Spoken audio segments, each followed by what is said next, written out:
Hello, friends. I'm so happy to be back with you. It's been a few weeks. This time of year is always super crazy, especially May and June. Lots of activities, graduations, end of school year things going on. I'm sure you guys have been busy with those things as well. But today is Tuesday, July 8th at the time of this recording. And we are going to, I'm going to take a brief pause for probably today's video and the next two. We're going to pause our Sephardic Hebrew series because I want to talk about what is going on with a certain world leader right now and what he's doing in the Middle East. And it goes all the way back to a vision that Albert Pike had in 1867 regarding 3 world wars. So we're going to talk about that. I'll see you in a couple minutes.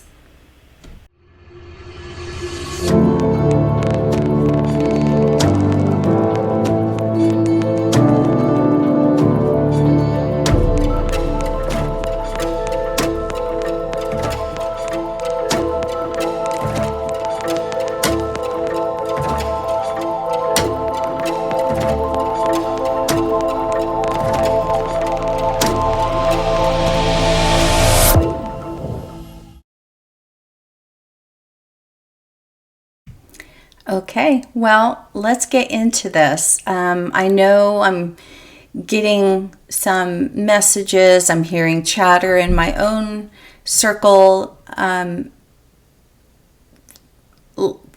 just say I have to be careful with my words, right? So a certain leader of, supposed to be of America, but it seems he's kind of become the world's leader, DJT, certainly creating quite I'm not even sure what word to use, but let's just say he's wasted no time since he's been in office, and he's been very busy. But specifically, I want to talk about what he's been doing in the Middle East, and then even before he was reelected, what has been happening with the Middle East and the state of Israel. So you might be shocked, maybe not, depending what you've researched, but this is all part of the plan. It's a plan that goes all the way back to a vision that Grand Superior Albert Pike, 33-degree Freemason, very high level, and he had a vision of 3 world wars. So he wrote a letter to the Italian president, leader, whatever he was, Giuseppe Mazzini, of Italy in 1867, and he outlined this vision, these 3 world wars that he was told about. And so it's not just a matter of him being told that these were going to happen. They were to be caused purposely. They were to be brought about. And so he was given a vision for this. And so what I want to do, there is just so much packed into this. So what I'm going to do is this will be a 3-part series. So each video is going to cover one of the world wars. Today we're going to cover World War I. The next video will cover World War II. And then the third video will cover World War III. And we'll get into all the nuances of that. And let me just say that, especially with regarding World War I and II, which have already happened, what really went on behind the scenes is not what we've been taught in school or in the systems textbooks. So we are going to dig into that. I'm going to show you what I've been able to find. So let's go ahead and jump over to the slides. Okay, so the name of this series is The Third World War Agenda, Trump and the Middle East. Okay, so this will be part 1.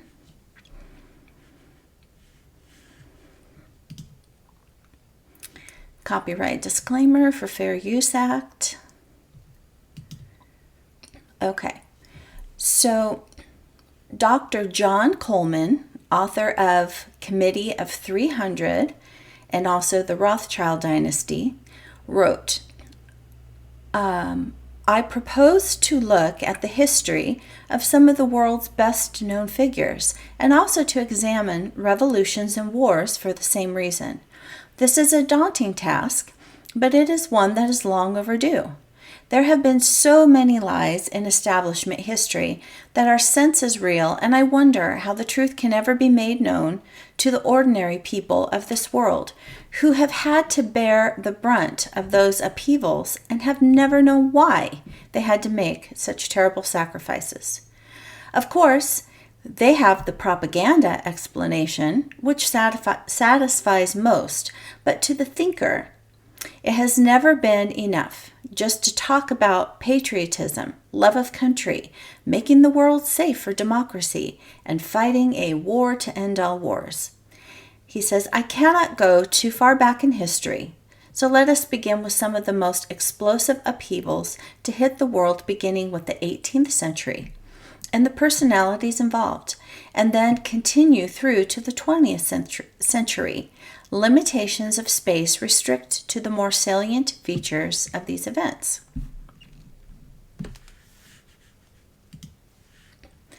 Dr. Coleman continues, although there is no hard evidence that the Rothschilds were involved in the cataclysmic French Revolution, historians tend to believe that they were behind it, acting through some of their agents. Their well-known hatred of Christianity and their desire to rid France of the Christian monarchy that it represented was the driving force behind that revolution. One thing has emerged clearly from the past. Every war fought since then has been for the advancement of international socialism, of which the Rothschilds were avid supporters. It is stated in papers held in the British Museum that the Rothschilds were deeply involved in all revolts and wars since 1770. From 1848 onward, the pace quickened. Karl Marx established that all wars must be for the advancement of international socialism, and Lenin and Trotsky enshrined it in the communist doctrine. The First World War was fought to establish Bolshevism in Russia, to establish a home for the Jews in Palestine, and to destroy the Catholic Church and to dismember Europe.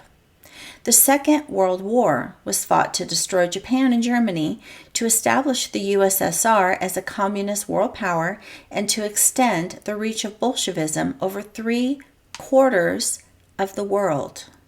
That's a lot. That is a lot. In the aftermath, the United States was goaded into joining the next attempt at a one-world government, aka the United Nations. Yep, that's what the United Nations is. It's the group, the name for the one world government. Okay? The Second World War changed the makeup of the United States, which was forced by its large contingent of international socialists in positions of power to wean itself off from the Constitution and its republican form of government into an imperial power to conquer the world for and on behalf of international socialism. Behind these powerful changes stood the power, the money, and the guiding hand of the Rothschilds. And that all was Dr. Coleman in his book, The Rothschild Dynasty, which was published in 2019. So let's look again at what Dr. Coleman stated. All wars must be for the advancement of international socialism. So keeping that statement in mind, let's read excerpts from a letter written by 33rd degree Freemason and Grand Master Albert Pike. In 1871, I was incorrect, it wasn't 67, it was 1871. Pike wrote this letter to Giuseppe Mazzini, an Italian politician and activist for the unification of Italy. He also spearheaded the Italian revolutionary movement.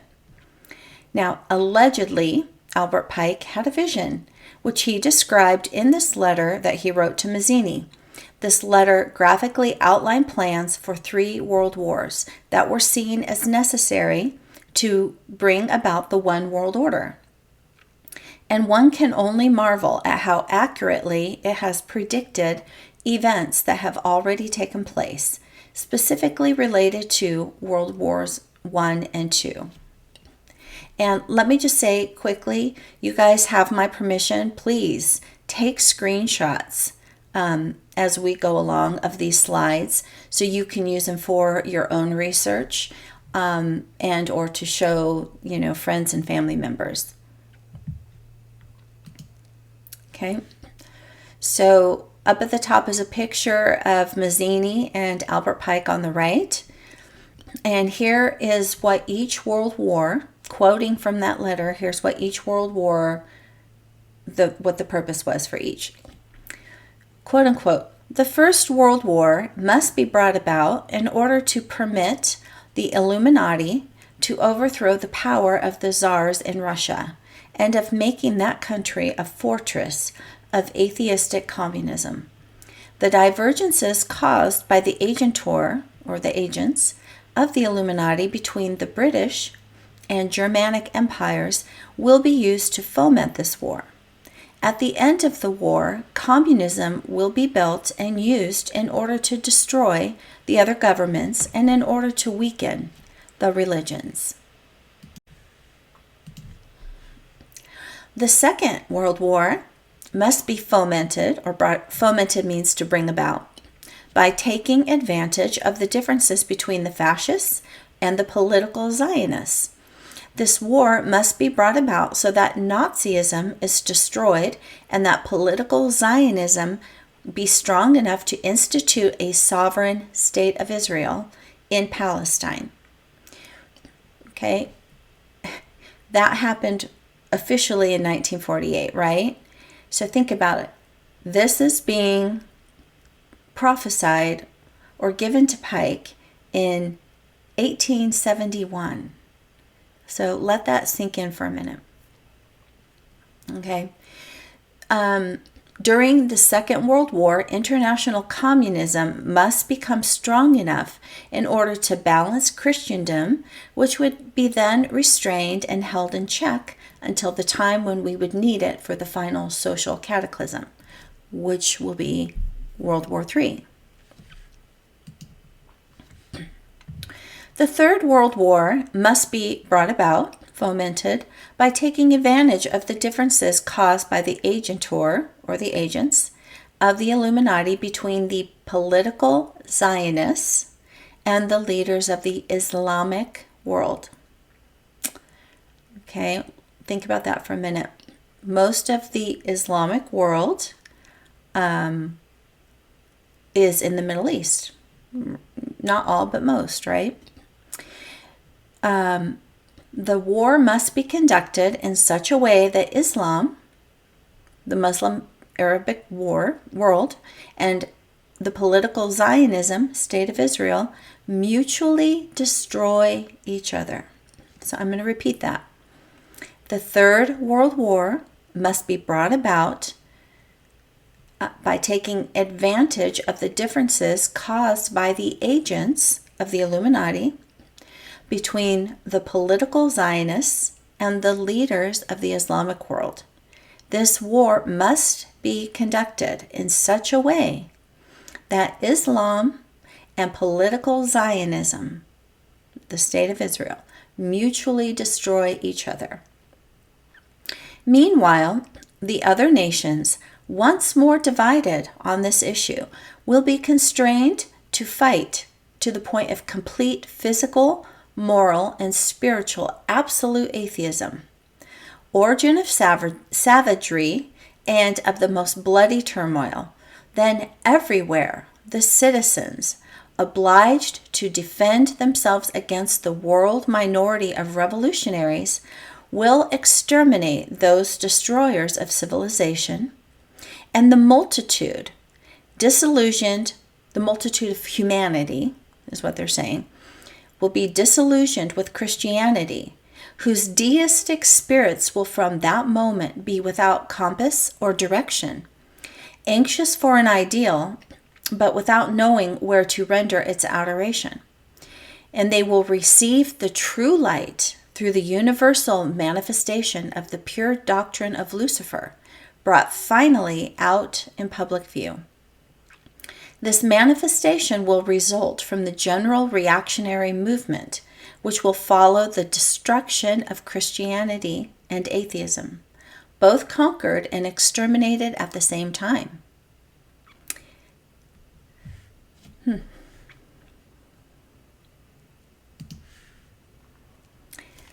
So one can only marvel at how accurately that letter predicted events that have already taken place, specifically related to World Wars I and II, written in the year 1871. So for perspective, okay, this is just less than 10 years after the Civil War. The Civil War began in 1861, and I believe it wrapped up 1864 through 1864, maybe a tad into 1865. Okay, so that is less than 10 years after the Civil War that Albert Pike is talking about 3 world wars.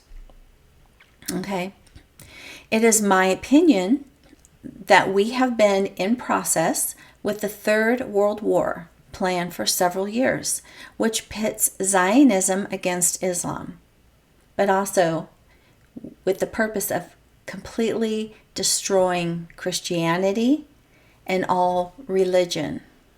Okay, this can be seen with the propaganda of the Christian Zionist movement, whose Jesuit agents, Pastors Kenneth Hagin, Jerry Falwell, author Hal Lindsey, and author Tim LaHaye with his Left Behind book and movie series, just to name a few, are pushing this agenda. Okay, all of these pastors have been pushing the narrative that the Jews are God's chosen people, quote unquote. Therefore, we must support them in their efforts to eradicate their enemies. Who are their enemies? The Muslims and Islam, in order to reclaim Israel for the true people of God, right? They want all Christians, all evangelical Christians, to affirm their God-given right to wipe out the Muslims from the whole of the Middle East through a holy war. And, get this, they want the Christians to fund it, right? They want you to send your support to the state of Israel, to support Israel against their fight against Islam and the Muslims and terror. Okay? We'll get more into that later. So, let's get into World War I. Okay, that's what the purpose of this video is about. What triggered the start of World War I? So glad you asked. I have a bunch of great thinkers in here, right? In 1914, Archduke Franz Ferdinand was heir to both the Habsburg throne, bad news by the way, and the Austro-Hungarian Empire.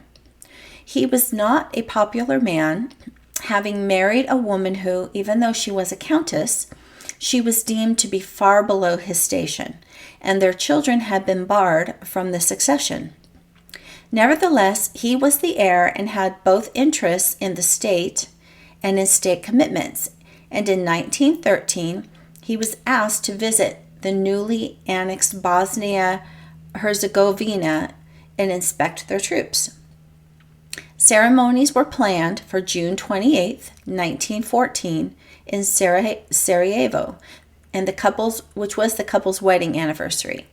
Unfortunately, this was also the anniversary of the First Battle of Kosovo, the struggle in 1389, which Serbia had convinced itself saw Serbian independence crushed by their defeat to the Ottoman Empire.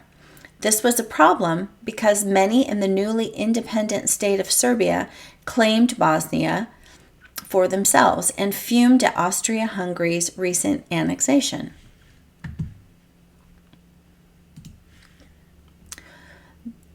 So this is just showing a newspaper article from the time of the assassination.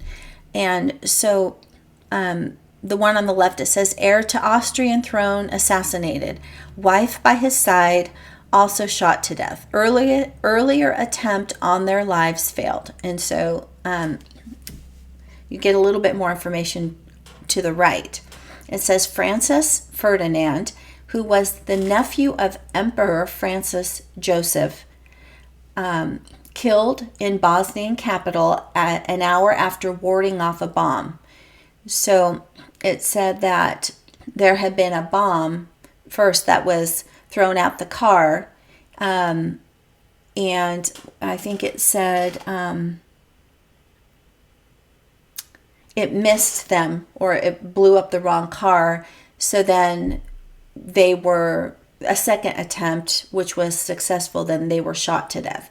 Now, remember, everything we read it's usually not always as it seems. And I do remember, as I've looked into this, a few years ago, that there was speculation that his uncle actually, Francis Joseph, Emperor Francis Joseph, actually ordered the hit. Something to do with the effect of Archduke Ferdinand, if I remember correctly, and feel free to drop in the comments if I'm missing information or I get this wrong, but I believe, going from memory, that he was going to make changes that favored the people,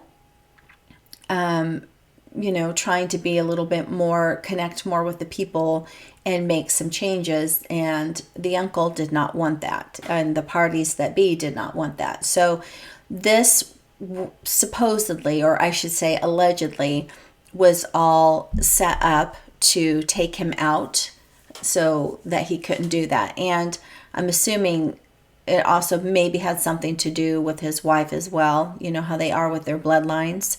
And I think they felt that he wasn't living up to his promise. She was not a high enough, probably level bloodline. So it's just interesting to think about that his uncle could have might have ordered that hit. But all that to say, it ignited the fire that started World War I. So let's go back and let's take a deeper look. What was the goal? Let's go back and look at the goal for the First World War. And so I want you to pay specific attention to what I have bolded and highlighted in yellow. Okay? We're going to focus on that first. The First World War must be brought about in order to permit the Illuminati to overthrow the power of the czars in Russia and of making that country a fortress of atheism or atheistic communism, right? And then the second goal was to use the divergences caused by the Illuminati agents to foment problems between the British and the Germanic empires, which would be used to foment the war as well. So this had a few different goals to it. So here's kind of the highlights of World War I. It began in the summer of 1914. Now again, Pike's letter to Mazzini outlining these wars was in 1871.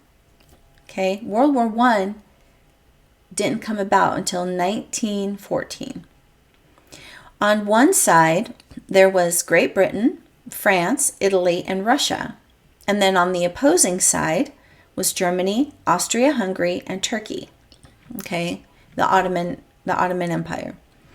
Within 2 years, Germany had won the war. I'm going to say that again. Within 2 years, Germany had won that war. You will never learn about that in school or in your textbooks or in most history books either.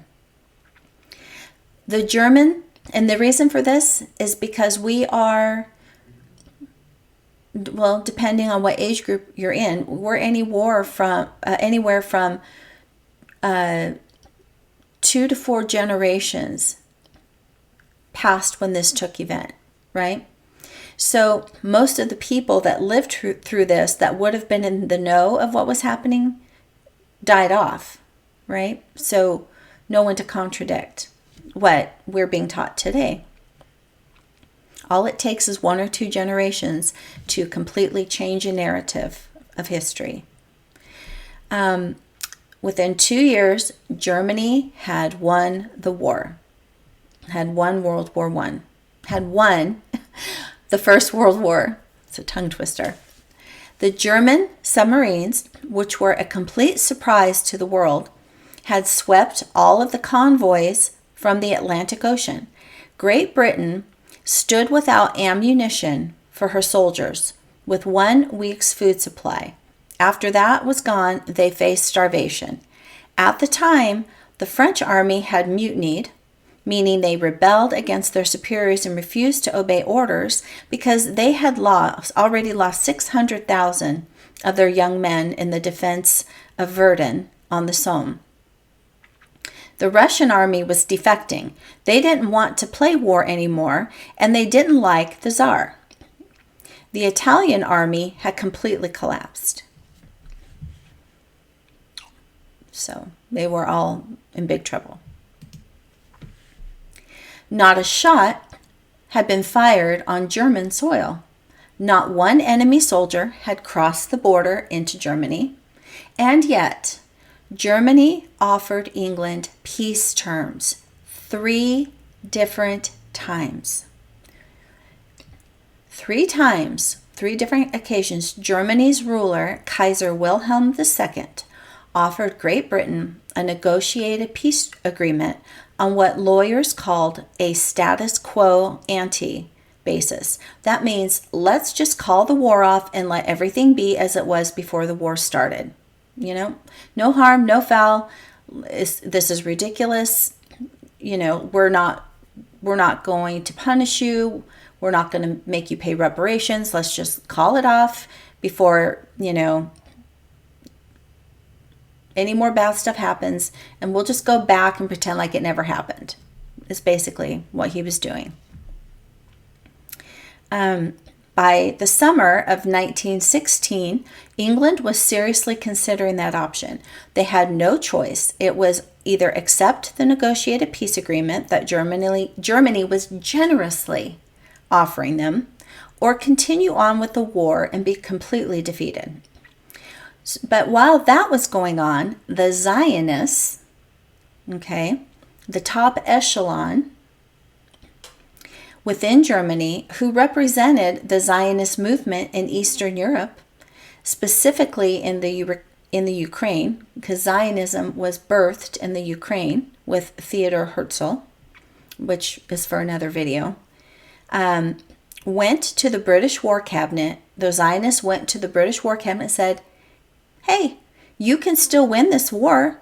You don't have to give up.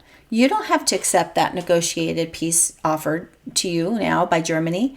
You can win this war if the United States will come in as your ally.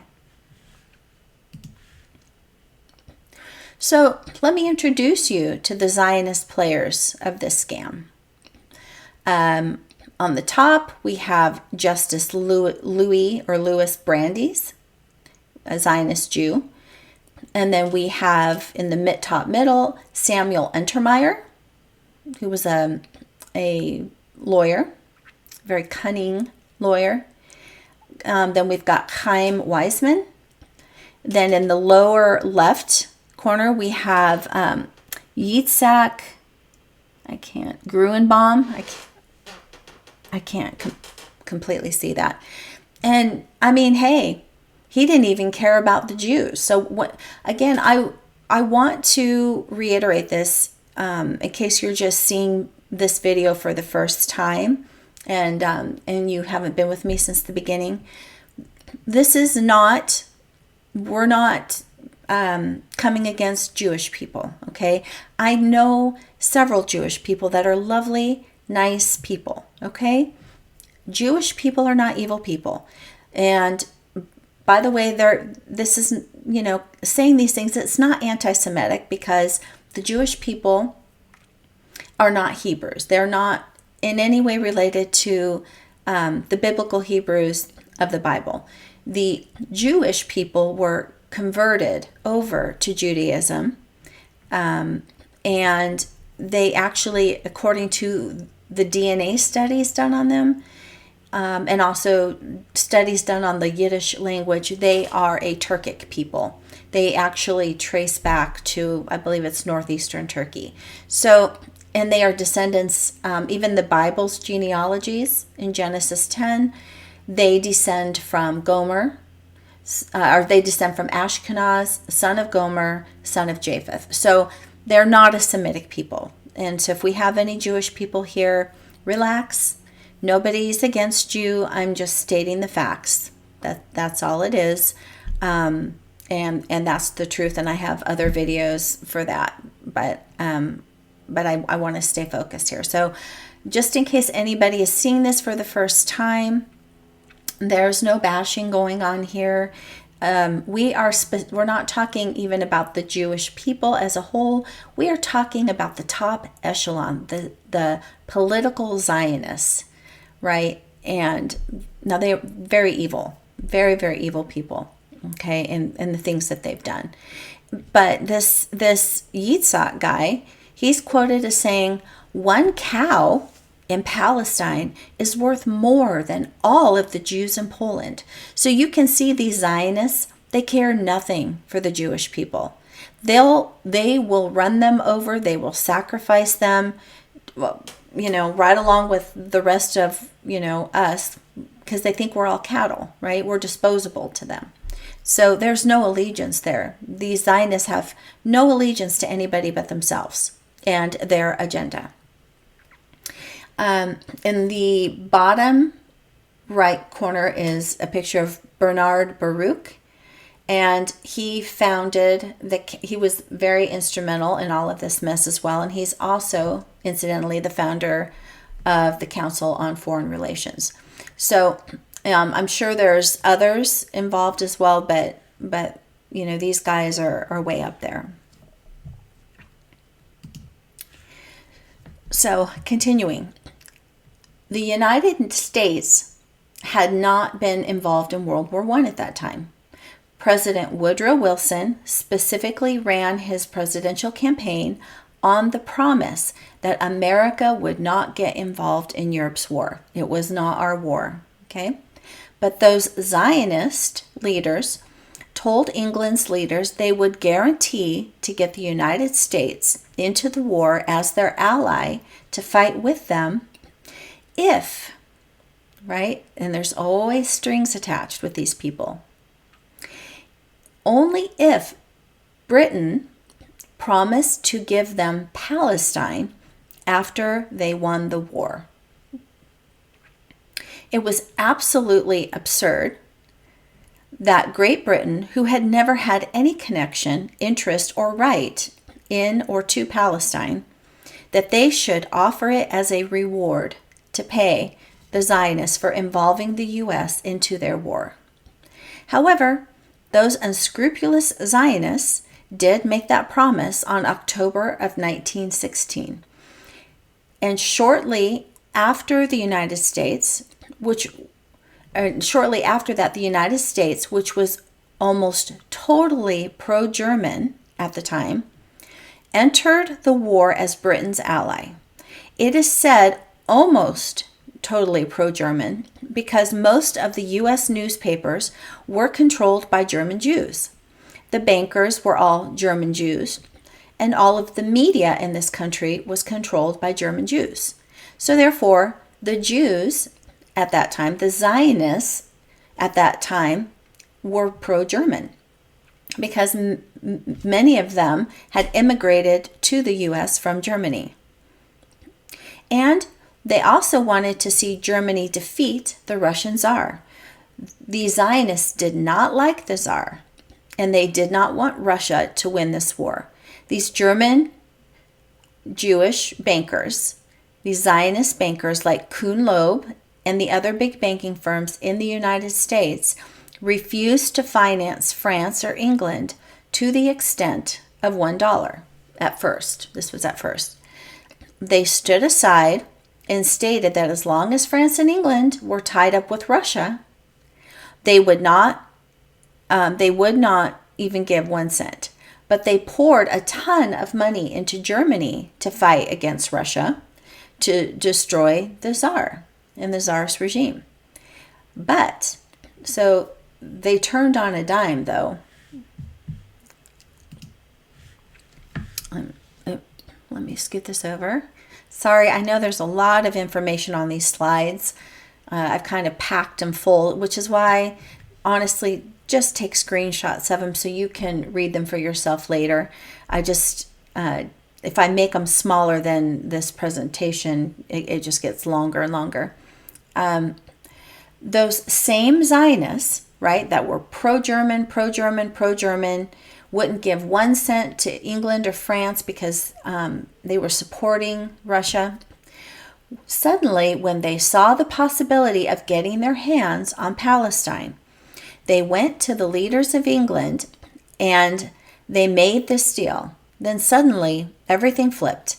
Where once all the newspapers had been pro-German, all the American newspapers especially, had been pro-German, where they had been reporting the difficulties that Germany was having fighting Great Britain commercially and in the other respects, all of a sudden those Jewish-run newspapers, those Zionist-run newspapers were declaring, Germans are no good. They are villains. They are Huns. They are shooting Red Cross nurses. They are cutting off babies' hands, and many other slanderous statements, such as those, which were not even true. This is propaganda, okay? Great example of propaganda. Because most people, if they read it in the newspaper, or they hear it on the radio, or they watch it on the TV news, they believe every word they hear because, well, no, why would they lie to us, right?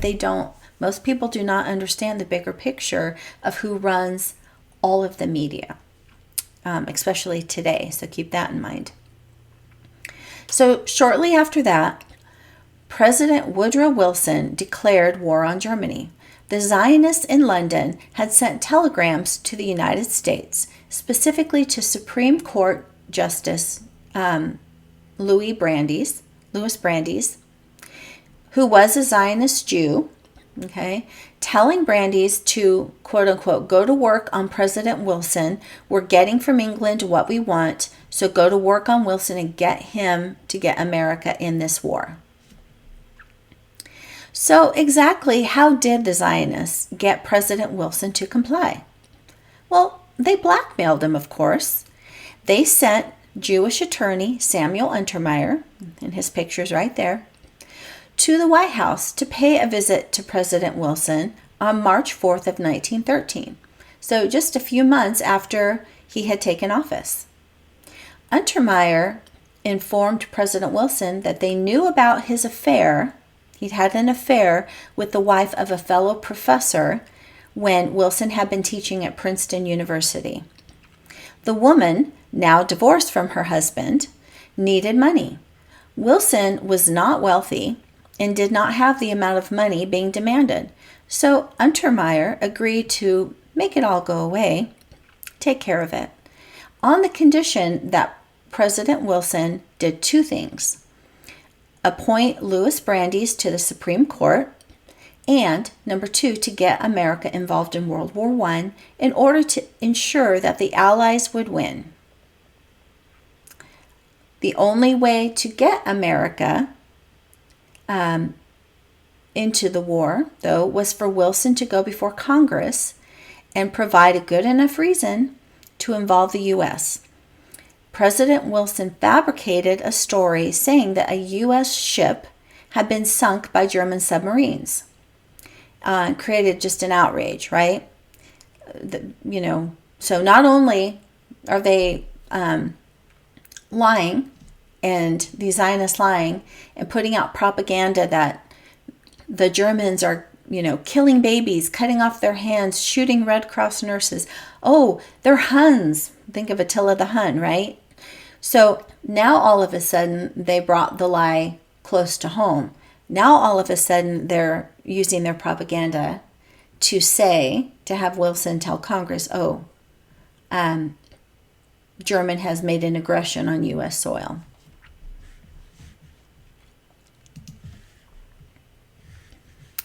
Yeah, here we go. Sorry, you guys. So that is exactly how America became involved in World War I.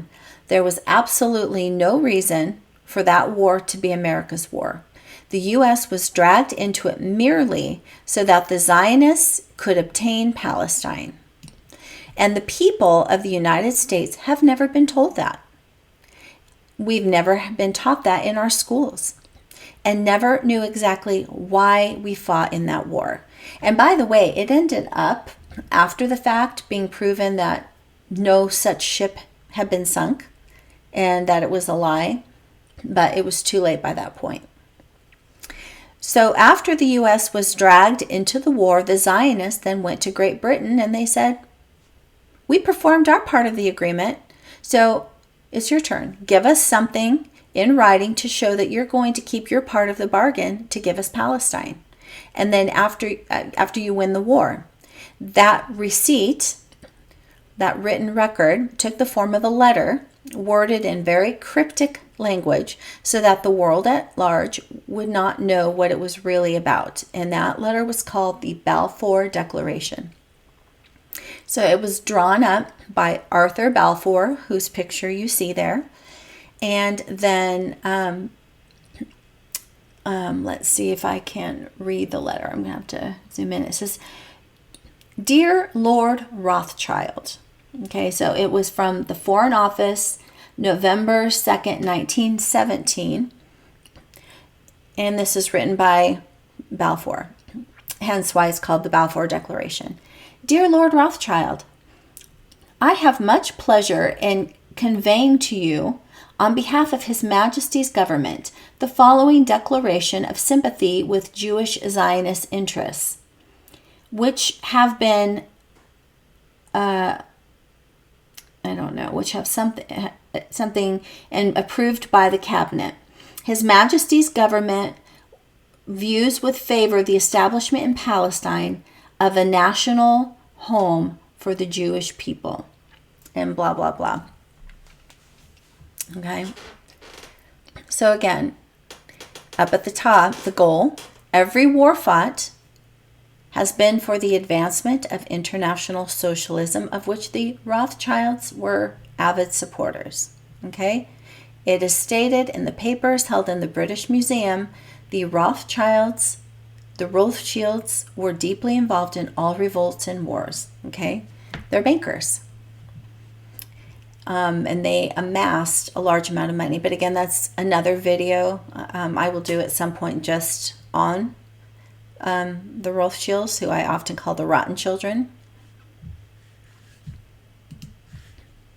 So the Lord Rothschild, that is Balfour is writing to, was Baron Edmund James de Rothschild. Okay, and he was a very significant figure in supporting Jewish settlement in Palestine through substantial land purchases and funding of agricultural and industrial ventures. So here's some key facts about him and his activities in Palestine. So in the late 19th century, he began purchasing land in Ottoman-controlled Palestine from various landlords, including Ottoman officials and large Christian Arab families. Christian Arab families. He was a patron and benefactor of the early Jewish settlements in Palestine. And in 1924, he established the Palestine Jewish Colonization Association. I think most of us know, we come to know that colonization is a bad word. And to develop settlements, industries, and infrastructure there. And let's see, he invested significant resources in developing agriculture, like vineyards and orange groves, establishing factories, and improving infrastructure like irrigation and electricity. So he is known as the Baron Rothschild, or the benefactor, in Israel for his major contributions to the developments of the Jewish community and infrastructure that helped lead to the establishment of the state. It said he purchased an estimated 2 to 3% of the land, and these lands were eventually donated to the state of Israel. So hopefully you're seeing the bigger picture here. So you've got the international Zionists working,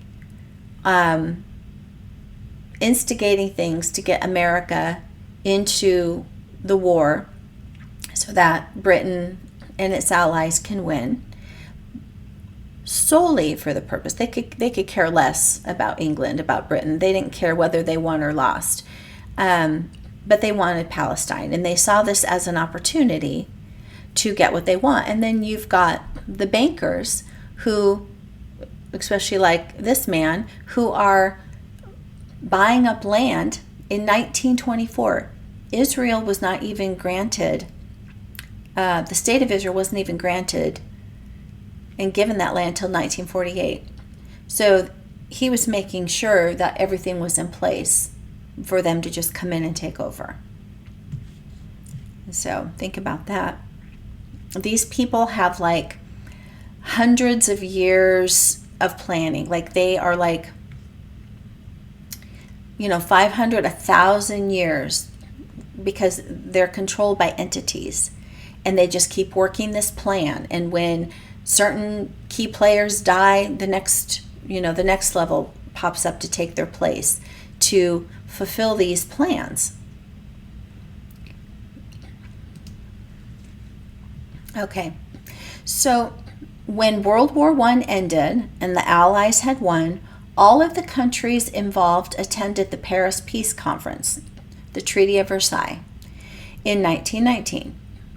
There were also in attendance 117 Zionist Jews as a delegation representing the worldwide Zionist movement, headed by Bernard Baruch. There's that name again, and that's his photo to the left. Some of these high-profile Zionists included Walter Rathenau, who was 100 times as important in industry and finance as was Bernard Baruch. There was also Albert Ballin, who owned the two biggest steamship lines, the North German Lloyd and the Hamburg American lines. There was Gerson von Bleichroeder, banker for the Hohenzollern family, which I believe that was Prussia, was in attendance. And then there were also the Warburg brothers, of which there were 5. 2 or 3 of them ended up in the United States. The other one stayed in Germany. And they were big merchant bankers, the biggest in the world. And these Zionists had done very well for themselves while in Germany, no question about it. But again, these are the faces that get put out there. But because what you're not seeing behind the scenes are the rotten children who had the most amount of money, but they preferred to stay in the shadows and work through agents, so that at that time attention wasn't being drawn to them.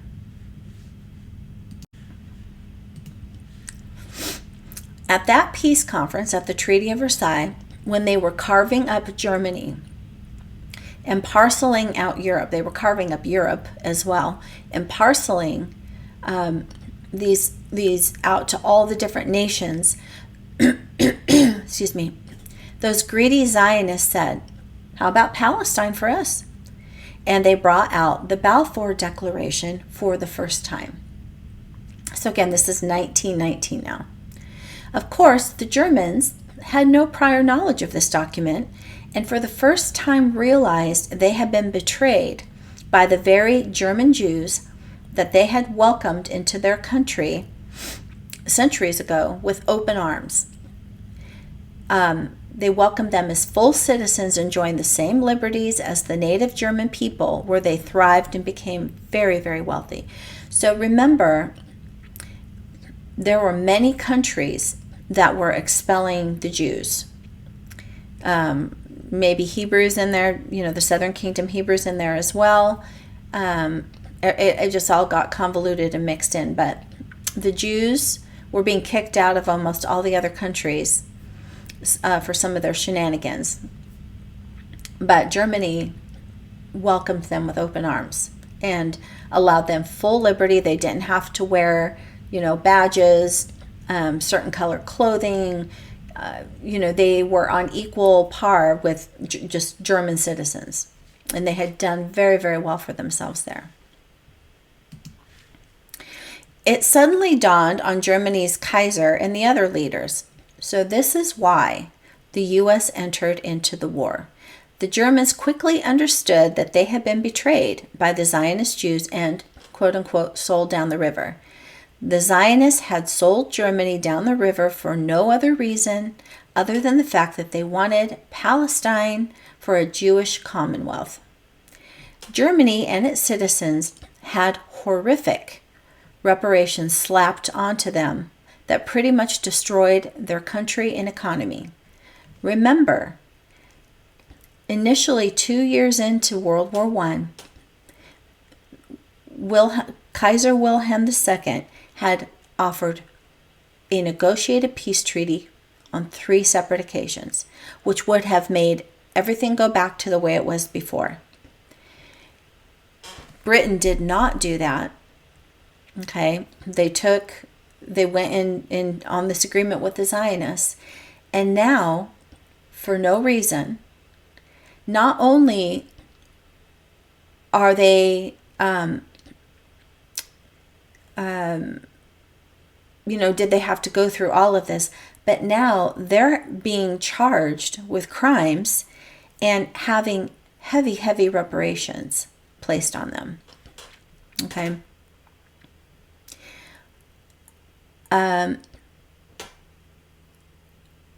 So Germany and its citizens had horrific reparations slapped onto them that pretty much destroyed their country and their economy, all because the Zionists wanted Palestine and were determined to get it at any cost. When the Germans realized this, they were full of anger and resentment. Up to that time, the Jews had never been better off in any country of the world than they had been in Germany. So this feeling of resentment and hatred that developed and grew throughout the years in Germany was due to that one thing. The Germans held and blamed, and rightly so, the Zionist Jews for their crushing defeat and for reparations put on them that were not fair. Okay? And what made it all the more bitter was the fact that Germany had offered this peace agreement 3 times. And it would have alleviated all of the damage, financial expense, and loss of life for all of the countries involved had England just accepted the offer. Shame on you, England. Shame on you, Zionists.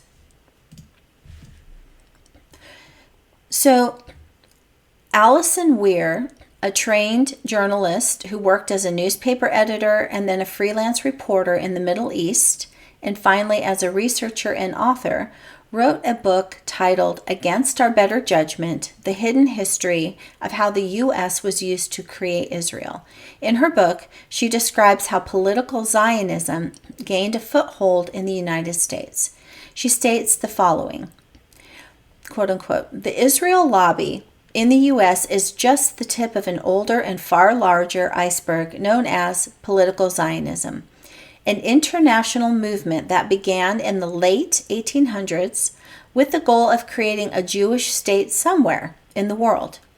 In 1897, this movement, led by a European journalist named Theodor Herzl, coalesced in the first Zionist Congress, held in Basel, Switzerland, which established the World Zionist Organization, representing 117 groups that first year, and then 900 groups the next year. While Zionists considered such places as Argentina, Uganda, the Mediterranean island of Cyprus, Texas, they eventually settled on Palestine for the location of their proposed Jewish state, even though Palestine was already inhabited by a population that was 93 to 96% non-Jewish. The best analysis says that the population was 96% Muslim and Christian, who owned 99% of the land. After the Zionist Congress, Vienna's rabbis sent 2 of their number to explore Palestine as a possible Jewish state. These rabbis recognized the obstacle that Palestinians presented to the plan, writing home, "The bride is beautiful, but she is married to another man." Still, Zionists ultimately pushed forward. Numerous Zionist diary entries, letters, and other documents show that they decided to push out these non-Jews, financially if possible, violently if necessary. One of the founders of political Zionism, Max Nordau, wrote a few years after the Basel Conference. He said, quote, "Zionism's only hope is the Jews of America. The extent to which Nordau's hope was eventually realized is indicated by the statement by a prominent author on Jewish history, Nami Cohen, who in 2003 wrote, quote unquote, "For the financial support and political pressure of American Jews, Israel might not have been born in 1948. To this might be added that the Zionist success in influencing American politicians, the media, and much of the general public." And that was all written in Alison Weir's book.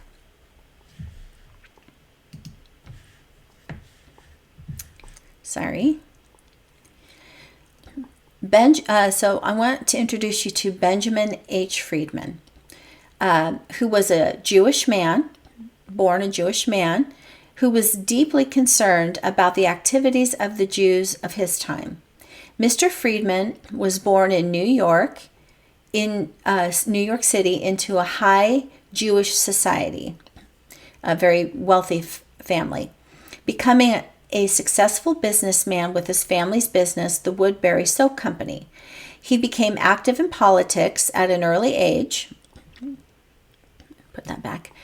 And became acquainted with many important people during his lifetime. He personally interviewed 7 of the U.S. Presidents of the United States. After World War I, he went to Versailles for the Peace Conference of the League of Nations, which, again, the League of Nations is the precursor to the United Nations. It was before the United Nations. What he saw there greatly concerned him. On returning to the United States, when the conference was over, he resolved within himself to learn the truth about what was happening in America, specifically regarding the Jewish control or the Zionistic control over politics, news, media, and economics. The more he learned, the more disgusted he became with what he called chicanery among the Jews at that time, those high-level ones. He renounced his Jewish heritage and the Judaic religion, becoming an ardent Christian. He spent his remaining years and a vast amount of the fortune that he had amassed over the years, estimated at $2.5 million. So he spent that money in his quest to expose Jewish and Zionistic tyranny that had enveloped the United States. And he did everything he could to wake America up to the truth. He wrote several books, including Facts Are Facts, published in 1954, which is on the left, is on the right, and then Zionism, The Hidden Tyranny, A True Story, published in 1976. So he made it his entire mission and ministry to try to speak to anybody that would listen, trying to warn church leaders, other politicians, anyone who would listen as to what the Zionists were up to, and trying to wake up the American people and wake up the American churches. Okay, so let's get into what happened at the Treaty of Versailles in France. So the Treaty of Versailles was signed on June 28th, 1919, officially ending World War I. Harsh penalties were imposed on Germany. Terms included territorial losses, disarmament, and substantial financial reparations to the Allied nations. So that being England, France, Italy, and I believe Russia. And so the treaty also established the League of Nations, which, again, I already alluded to the fact that the League of Nations was the precursor to what would become the United Nations, which, when they brought about the United Nations, that is, in fact, the one world government, or was meant to be the one world government. Let's see. I found it interesting, though, that at the time, the United States did not join with the League of Nations. I'm not sure why that is, but I didn't want to go down that rabbit hole at this time. So Article 231 of the treaty placed sole responsibility for the war on Germany, a provision that deeply humiliated the German people, especially because it was unjust. Germany was required to pay enormous sums of money to the Allied nations to compensate for war damages. Germany was forced to cede or give up territory to neighboring countries like France and Poland, and also to give up its overseas colonies. Germany's armed forces were significantly reduced, including limitations on troop numbers, weapons, and naval capabilities. So they were basically neutered militarily. So let's look again now at the other goal for the First World War, according to Pike. Again, focus mainly on what I have highlighted in yellow and underlined. The First World War must be brought about, right, in order to permit the Illuminati to overthrow the power of the czars in Russia and of making that country a fortress of atheistic communism, because it was, by and large, a Christian country. At the end of the war, communism will be built and used in order to destroy the other governments and in order to weaken all religions. Okay, which, again, if you remember, that is going to be the precursor or set the stage for World War III, which will be the annihilation and the destroying of all the religions to create a vacuum for them to bring about Lucifer, introduce Lucifer. So Russia's disastrous participation in World War I, with heavy losses and economic hardship, further exacerbated public dissatisfaction. Food shortages, and the reason, and pay attention to why I've highlighted these with different colors. Food shortages, high inflation, and poor living conditions created widespread unrest among the peasantry and working class. So the recipe for revolution, or to bring about revolution and to stir up the masses, create food shortages. Okay, that's the first ingredient. This is what the powers that be, do. They create food shortages. They create high inflation. They maneuver the situation to create high inflation and poor living conditions, right? Are we seeing that? I'm just going to ask you this question. Are we seeing that today? Have we pretty much seen that throughout all the ages, right? Food shortages, but we've especially been seeing that propaganda put out, the fear propaganda put out the past couple of years. Oh, there's food shortages, right? What was it recently? Eggs. I know in my grocery stores, we were only allowed to have 1 carton of eggs per visit. And then what was it? 2020 was the toilet paper, right? So they create food shortages and then bring about high inflation and poor living conditions, or, the inability to even afford housing. So they're doing this to foment, to stir the people up, to that's what causes wildfires, right? When you have a bunch of dead branches and tinder and stuff that's combustible. And this is the recipe for revolutions. The ideas of Karl Marx promoting a socialist revolution gained traction among intellectuals and revolutionaries. Strikes, demonstrations, and mutinies in Petrograd, which is now St. Petersburg, led to the abdication of Tsar Nicholas II and the establishment of a provisional government. Led by Vladimir Lenin and the Bolsheviks, this revolution overthrew the provisional government and established a communist government.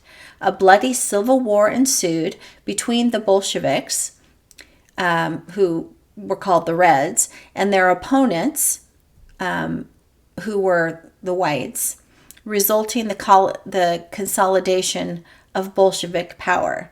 So I'm going to get into the weeds a little bit here too. Think about that.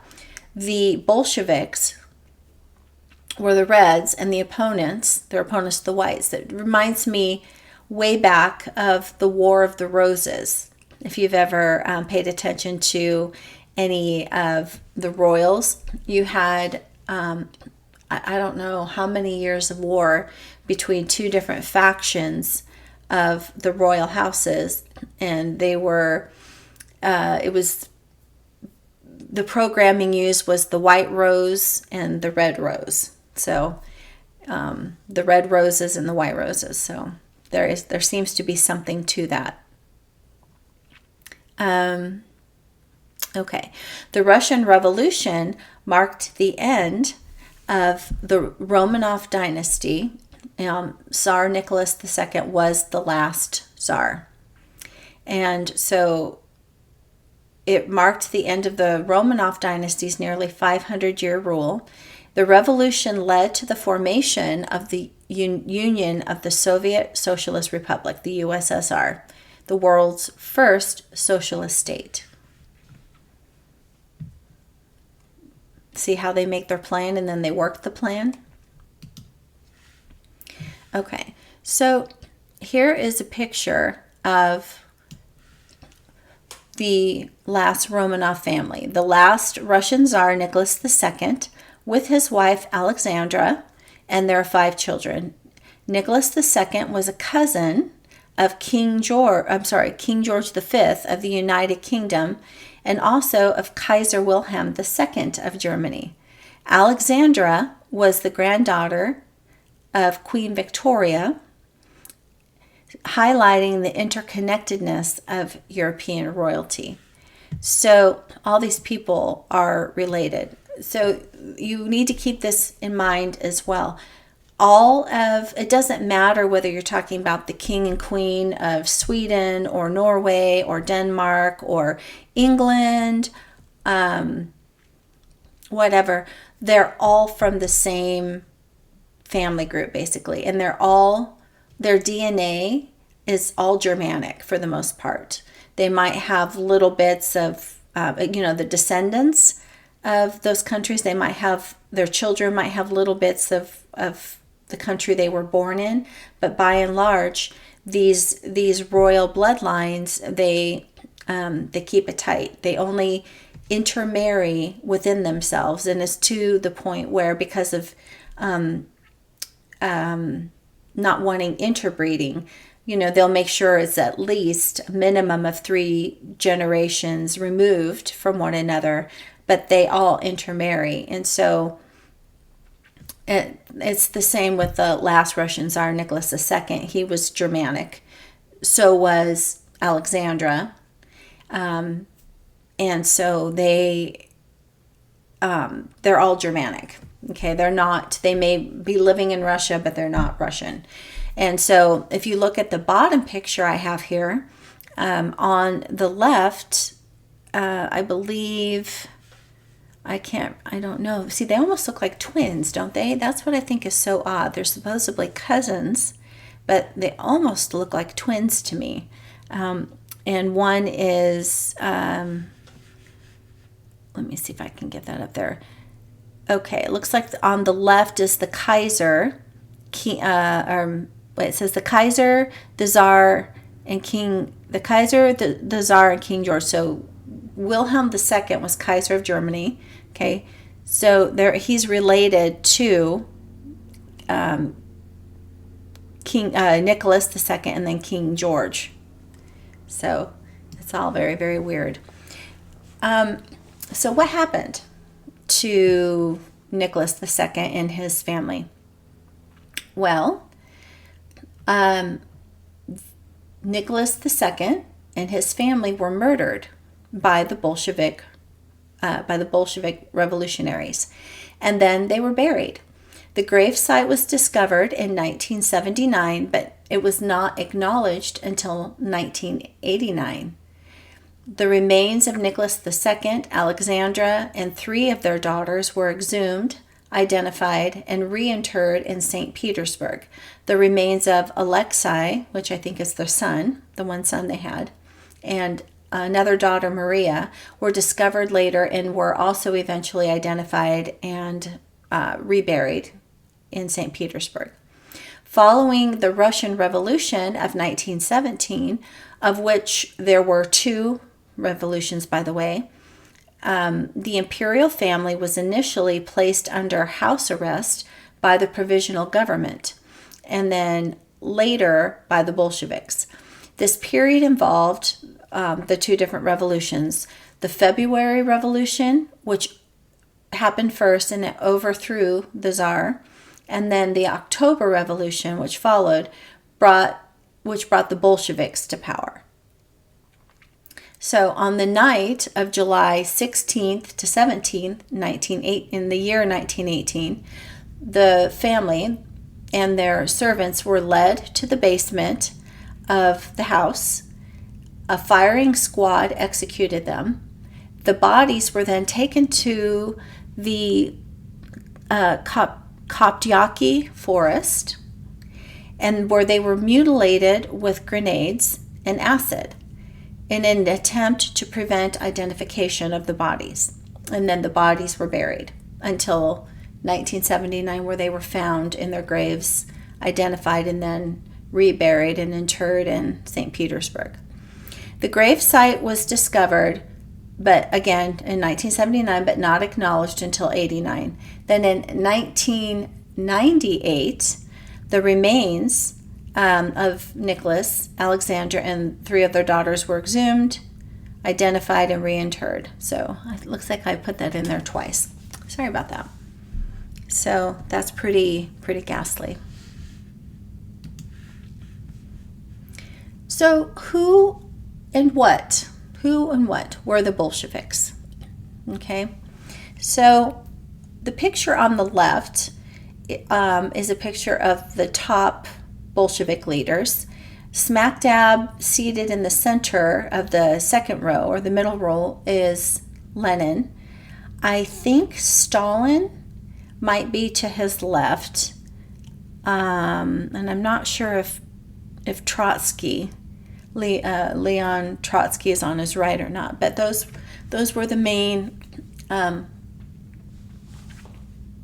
leaders. And then this is a quote on the right by, I'm not going to pronounce this right, I apologize, Alexander Solzhenitsyn. He's a Russian.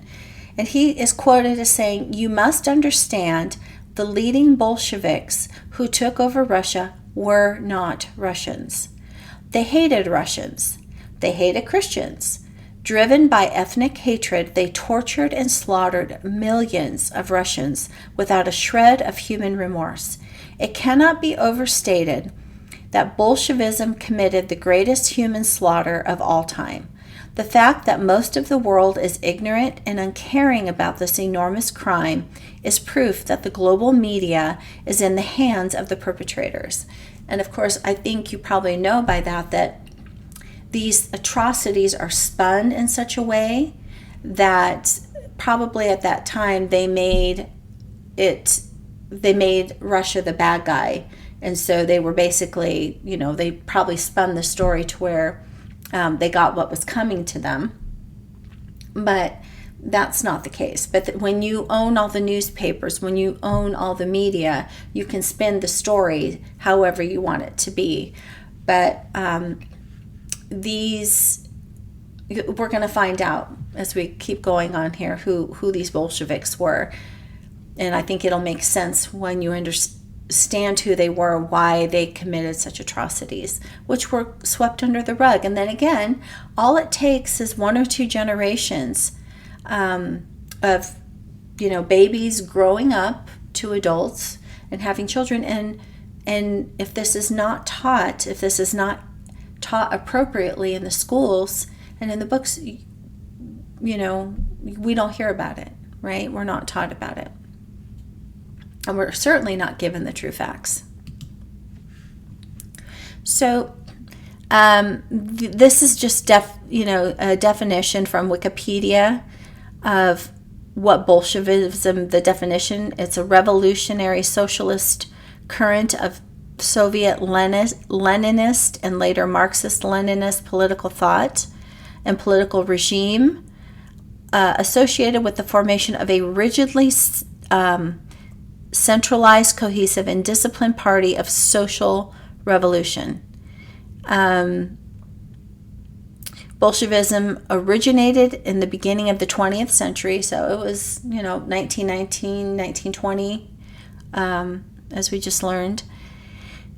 And then it just lists some of the leaders there. And then on the right, kind of the manifesto that they operate by is the Catechism of a Revolutionary. And it's basically came about, it's a program for the merciless destruction of society and state, and definitely religion. The main principle of the Revolutionary Catechism is that the end justifies the means. We see that in our day. The end justifies the means. It doesn't matter who gets run over, blackmailed, who gets thrown under the bus, who gets sacrificed.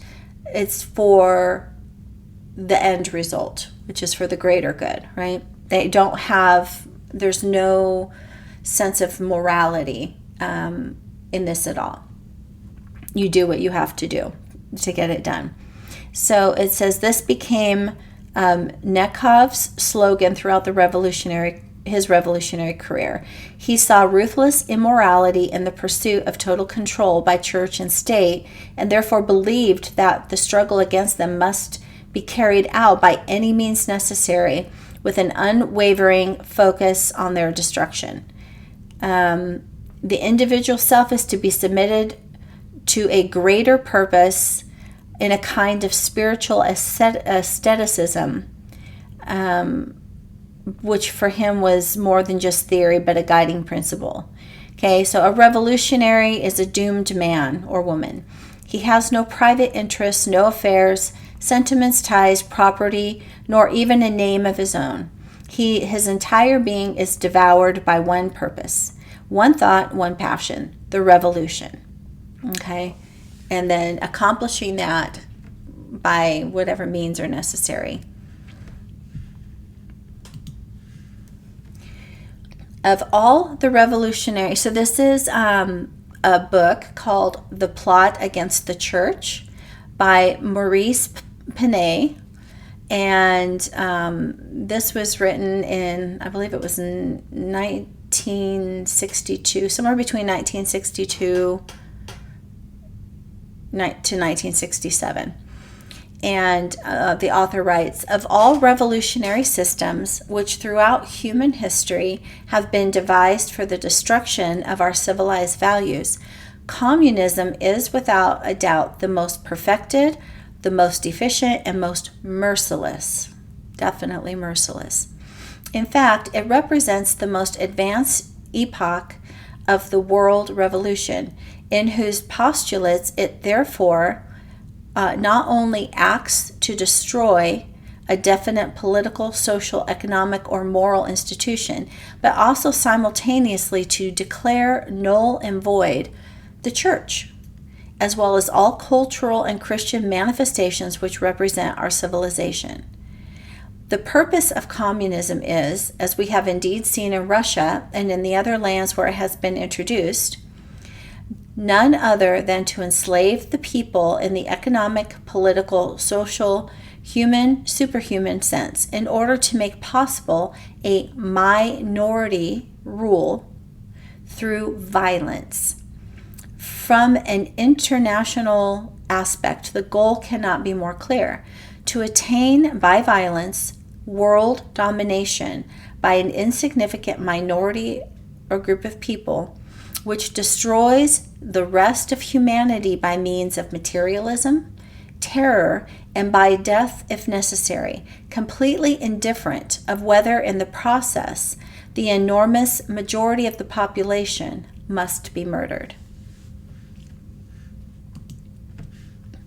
The urge to murder, he goes on to say, the urge to murder, which has characterized the leading Soviet personages, is known well throughout the world. There are few who, upon learning of the bloody purges which have been undertaken by the Marxists in Russia, will not be seized by shudders of horror.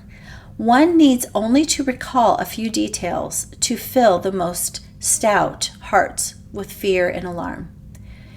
Its beginnings, the Red Terror, which was the Bolsheviks, strove above all to exterminate, not just remove, exterminate the Russian intelligentsia. As proof of this assertion, S.P. Melganow affirms the following, in which he refers to the quote-unquote special committees which appeared in Russia in the first period of the social revolution. Mr. Melganow states, "The special committees are not organs of law, but of merciless extermination according to the decisions of the Communist Central Committee. The special committee is neither a commission of investigation nor is it a court of justice, but itself determined its own powers. It is an instrument of battle which acts on the internal front of the Civil War. It does not pardon whomever stands on the other side of the barricade, but kills them." So please understand, as we're reading this, that the revolutions are not the protests, okay? I want you to think about the protests of a certain group that we have seen in the past handful of years. Antifa, for example, okay? Are they peaceful protests? No. What usually happens during these revolutionary protests? Okay, there's loss of property, buildings are destroyed, vandalized, sometimes set on fire, cars set on fire, sometimes people are killed. So it just depends. But its sole purpose is to destroy and wipe out, not just to bring attention to. Okay, so please keep in mind, it's not the normal everyday people doing like a silent protest or sit-in, in support of an idea. This is to create a situation where there is violence and destruction and, in some cases, extermination of something.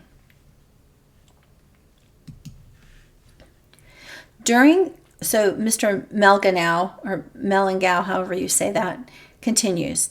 He says, during the bloody dictatorship of Lenin, or actually, I'm sorry, this is going back now to the author Maurice Penet. During the bloody dictatorship of Lenin, the Committee of Investigation, which after the capture of Kiev entered that city with the white volunteers in August 1919, reported the following: the entire concrete floor. So when the white volunteers came in, which were the ones fighting against the red Bolsheviks, okay, here's what they found. And before I get into this, I want to say right now that if there are any children listening with you or watching, please have them leave the room for the next few slides, because I do not want to create trauma. This is not appropriate for children, I would say under the age of, maybe 15 or 16. It's not appropriate. I'm going to be talking, reading, quoting the details that are given, but I do not want to create trauma. So also, if you are a sensitive soul and you are easily triggered, you might want to just mute my voice so that you don't need to listen, and then you can skip through the slides. Okay, I don't want to traumatize anybody, but we need to understand, because this is playing into effect in our time. This isn't just something from the past. This is still taking place. So the white volunteers captured, or they came in, and what they found was that the entire concrete floor of the large garage, and it says this was the place where the provincial Cheka of Kiev had carried out their executions. The entire concrete floor was swimming in blood, which did not flow, but formed a layer of several inches deep. It was a grisly mixture of blood with brain and skull fragments, as well as strands of hair and other human remains. The entire walls, holed by thousands of bullets, so just riddled with bullet holes, were spattered with blood and fragments of brain, as well as head skin adhered to them. A drainage ditch of 25 centimeters in width and 25 centimeters in depth and about 10 meters long ran from the middle of the garage to a nearby room where there was a subterranean outlet pipe. This drainage ditch was filled to the top with blood.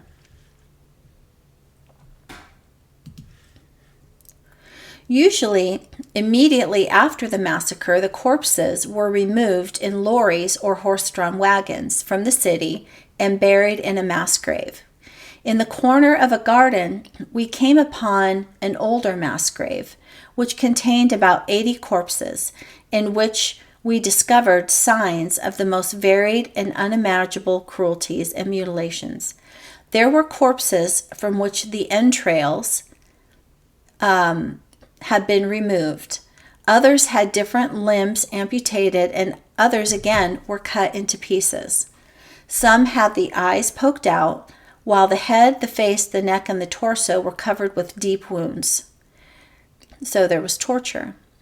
Further on, we found a corpse with an axe in its breast, while others had no tongues. In a corner of the mass grave, we discovered many legs and arms which had been severed from their trunks, their body. The enormous number of corpses which have already been laid to the account or the blame of the communist socialism, and which increase terrifyingly all the while, will perhaps never be exactly known. So they're saying that they will probably, just because of the enormousness of the massacres, they'll never be able to have an exact count of the bodies. But it exceeds everything imaginable. It is not possible to learn the exact number of the victims. All estimates lie below the real figures. The Information Committee of Denikin on the Bolshevistic intrigue during the years 1918 to 1919 records in a treaty regarding the Red Terror that in just those 2 years, I wonder if that was supposed to be 1920, but it records that in just those 2 years, there were 1,700,000 victims in just a 2-year period.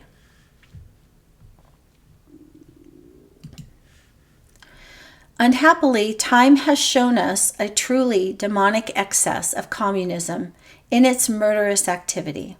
Several of these cruel bloodbaths have taken place in recent history, so that one still seems to hear the death rattle of the dying, terrible haunting complaint of those corpses. One must also not forget that this apocalyptic storm, which brings a flood of corpses, blood, and tears, falls upon the world with the sole goal to destroy not only the church, but the entire Christian civilization. Who can hate our Christian features in such a form and try to destroy them with such godless fury? Who has become capable of instigating this bloody mechanic of annihilation? Who can, with such insensitivity, direct and order this monstrous, merciless criminal process? And reality answers us completely, without doubt, that the Zionist Jews are those who are responsible, as will later be proved. So basically, what they are saying is that there is a heavy Zionist Jewish involvement with the Bolsheviks. These Bolsheviks, while many of them might have lived or were raised or grew up throughout the Russian Empire, they did not consider themselves Russians. They considered themselves first and foremost Zionists or Jews, and they had a different agenda. Okay?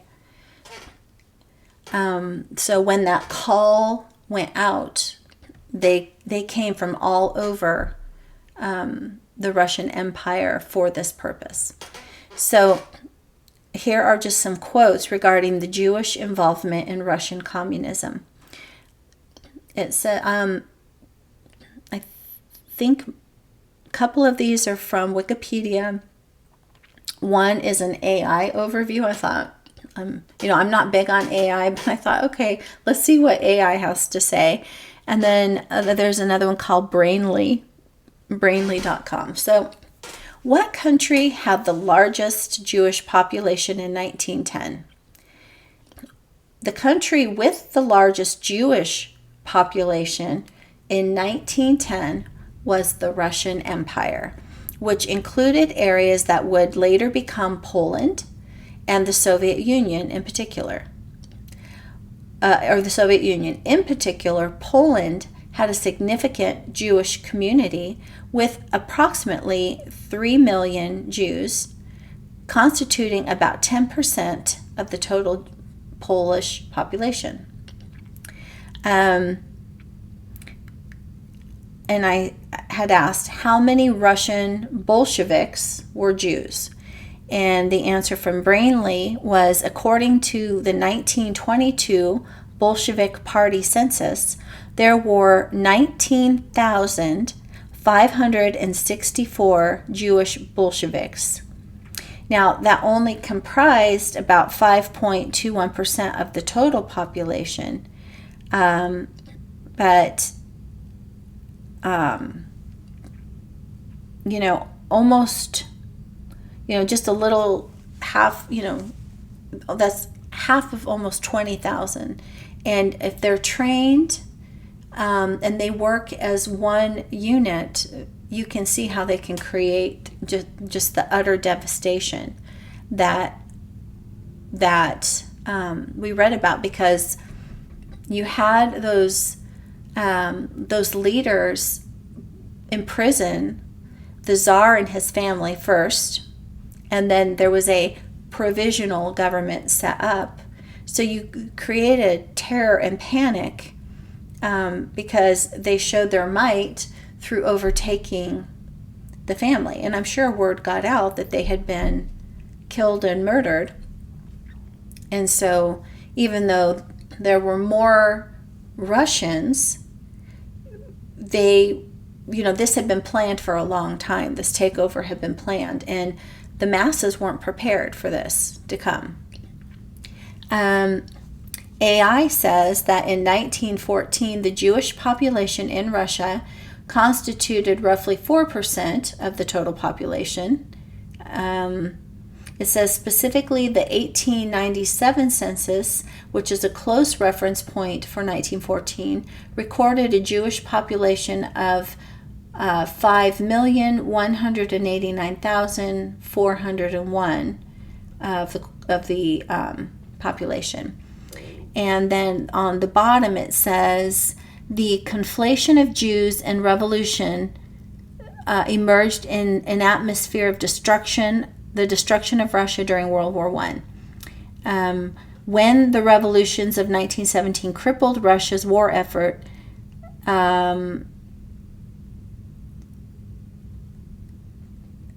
it says conspiracy theories, which that's usually code word for, hey, don't pay any attention to this, right? Conspiracy theories popped out, developed from Berlin to Petrograd, and it says some commentators in Britain ascribed the revolution to, quote unquote, an apparent conjunction of Bolsheviks, Germans, and Jews, or we can pretty much say German Jews.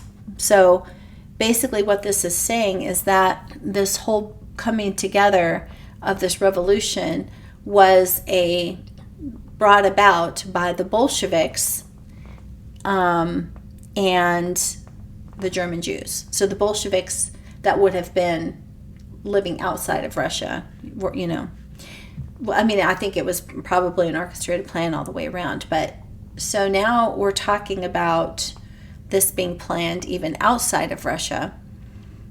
And again, we see the influence of those Zionist Jewish leaders and bankers in Germany. That's how much they hated Russia and the Christian religion in Russia at that time.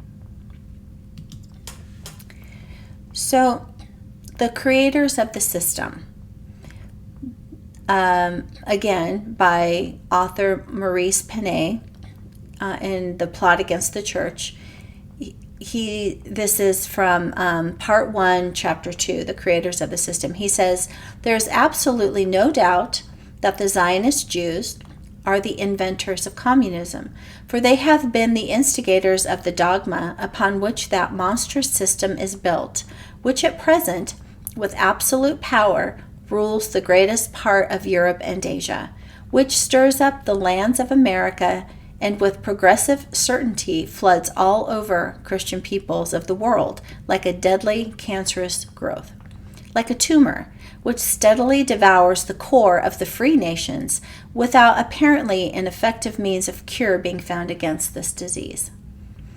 And then he says, Karl Heinrich Marx, so Karl Marx, was a German Jew whose real name was Kissel Mordecai. He was born in Trier, Rhineland, Germany, son of a Jewish lawyer. Marx published, along with his fellow Jew Friedrich Engels, in the year 1848, the Communist Manifesto in London. Other prominent communist Jews involved were Ferdinand Lassalle, a Zionist Jew born in Breslau in 1825, Eduard Bernstein, a Zionist Jew born in Berlin in 1850, and then Jacob Lastra, Max Hirsch, Edgar Loning, Warschauer, Schatz, and David Ricardo, all Zionist Jews and writers of theoretical communism. And so here are just some screenshots if you want more about them, to learn more about them. I don't want to take a whole lot of time reading those, but I will point out, if you look at the picture of Karl Marx, right, he was also a Freemason. You can see that because they always tuck their hand into their jacket. Okay, so he's a Freemason as well as a German Jew. And then over here to the right is Leon Trotsky. He was up here and was a compatriot with Lenin. And his real name was Lev Davidovich Bronstein. So another Zionist Jew. Then, of course, you've got Joseph Stalin, which I could not find a Jewish connection to him. He's he does seem to have on his father's side he's being linked. He was born in Georgia, the country of Georgia, and it says rumors claim that he was an Ossetian on his paternal side, and the Ossetians were part of an Iranian branch of the Indo-European language, which is a fancy term for Scythian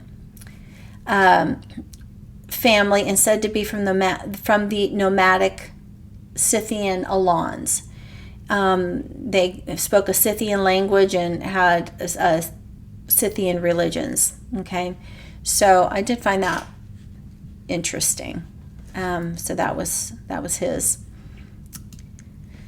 And then, of course, there is the information on Vladimir Lenin, whose name was Vladimir Ilyich Ulyanov. And he, again, I don't think he was born into a middle-class family. His mother was well educated. His father was the director of primary schools for the Simbirsk province. And his family was considered of high character and ability. So, so you can finish reading now. I'll just kind of scroll through these a little slowly. You can take screenshots if you want to know kind of more about his path to the evil side. And again, he is the one that instituted the Bolsheviks and that whole movement.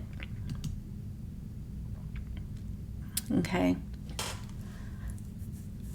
And again, just due to time, I won't read all of that. You can, if you're interested, you can take, pause the video and read it, or take a screenshot. So what I did find interesting, though, when I was doing more research on this, I went to Reddit, because sometimes you can pick up some good information off of the Reddit threads. And so someone on Reddit posted, Lenin was sent by the Germans to undermine the Russian Empire. And I think the missing piece here, it wasn't the Germans necessarily as it was the German Jews, the German Zionists. And so this person says, I'm here because of this comment that I found on Reddit. I don't get it. The Bolshevik Revolution is 1917 and had nothing to do with us or the U.S. It was the Germans who sent Lenin there as a wild card to undermine the Russian Empire. Blah, blah, blah. And it actually worked. Russia lost. And so this person says, they're trying to get validity. And then someone else answered them and said, evidence suggests that the German financiers did, in fact, secretly fund Lenin and his circle. As the train left the station, Lenin reached out the window to bid farewell to a friend, and he said, either we'll be swinging from the gallows in 3 months or we will be in power. And so it might be worth your while to go back and read those 3 slides on Lenin, because it talks about how he ended up leaving. He was sent to prison in Siberia for his the pamphlet and the propaganda and the things that this trouble he was trying to stir up initially. And once he got out of Siberia, he left and he went to Europe, to Western Europe. And so there was a whole bunch of stuff going on in Western Europe, setting the scene for what came about later in Russia. But the point I want to make is that notice that I bolded and underlined German financiers. And it says, just who do you suppose those German financiers were? Financier is another word for moneylender and or banker. Who did we just learn about at the beginning of the presentation that were the very wealthy bankers in Germany? They were the following Zionist Jews: Walter Rathenau, Gerson von Blackroder, and the Warburg brothers. And of course, hiding in the shadows, pulling all the strings, the Rotten children, the Rothschilds. So one last slide I want to leave you with in this presentation. I thought this was interesting. It's a political drawing, and its title is Sacrifice to the International.